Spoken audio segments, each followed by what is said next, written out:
Have you ever heard someone say he could sell anything to anybody, or she could sell ice to Eskimos? Well, those statements are untrue. They are false. And Chuckism number 3 helps explain why that's the case. If the person I'm talking to can't understand the difference in cost and price, I'm selling to the wrong person. There are people who cannot tell the difference in cost and price. And you know who they are? We are. I'm one of those people, especially in certain circumstances. Why is that? Well, first of all, it's typically a lack of interest. The person simply isn't interested.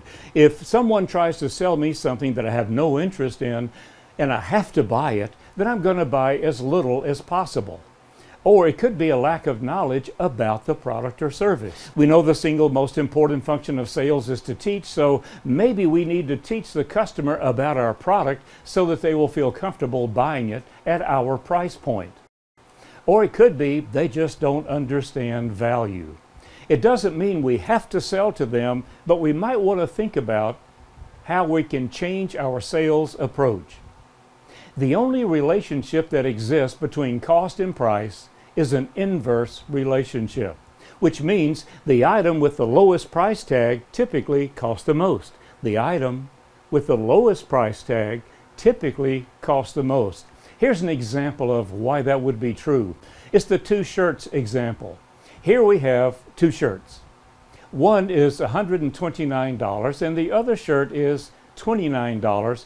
Which one costs the most? If we are only using price to determine the cost, then obviously the $129 shirt costs the most. However, if the person wearing the shirt is going to be meeting new people, perhaps a new friend, perhaps a boss or a business associate, maybe even a date or relationship, which one of these shirts is going to cost the most? The t-shirt. Because it could damage the first impression. It could damage the relationship. What about longevity? Which one of these shirts is likely to last the longest and therefore carry the lowest cost? Again, the $129 shirt is going to last longer and therefore have a lower cost. The t-shirt costs more. What about a shirt for working on the car, doing some other job like that? Well, obviously at this point, the $29 shirt is a better value because it's not going to last as long and it's okay if it gets stained, whereas the dress shirt might be a real disappointment if it got damaged. Let's look at the application both in professional sales and in personal applications. In professional sales, you want to look at who in the client's organization will benefit most. So if you're talking to someone who is assigned to make the purchase, but they can't understand the value, find someone else in the client's organization. How will they benefit? In other words, qualify your value to the organization or to the individual. And once you've qualified it, quantify it. I teach qualifying and quantifying over and over again because it's so important. And use the power of 3. Look for 3 individuals in the client organization that might benefit from what you are offering. What about in a personal application? Are you talking to the right person or the best person? Is there someone else you could be talking to? Who else could you be talking to that might appreciate what you're doing more? Here's a lesson we learned from first responders. It's called always have a plan B. When a fireman or a policeman or law enforcement or military go into a situation, they typically have at least a plan B and sometimes a plan C. When a fireman goes into a burning building, they want to know where 2 exits are, not just 1 exit. Chuckism number 12 says the single most important function of sales is to teach. So is this an opportunity for you to teach? Should you be teaching at this point?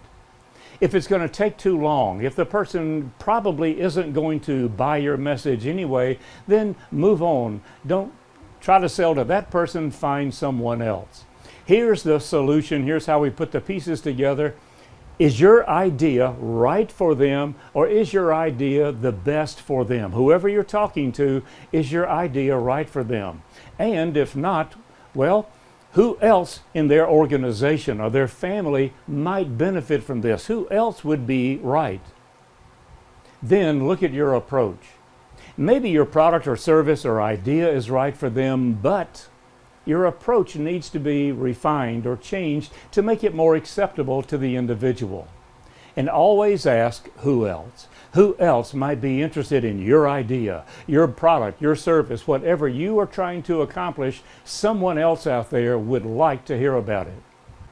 Can you take the time to teach someone who doesn't understand the difference in cost and price and still do that profitably? Make it worth your while. Is it going to take too long? And could that time be better spent with someone else?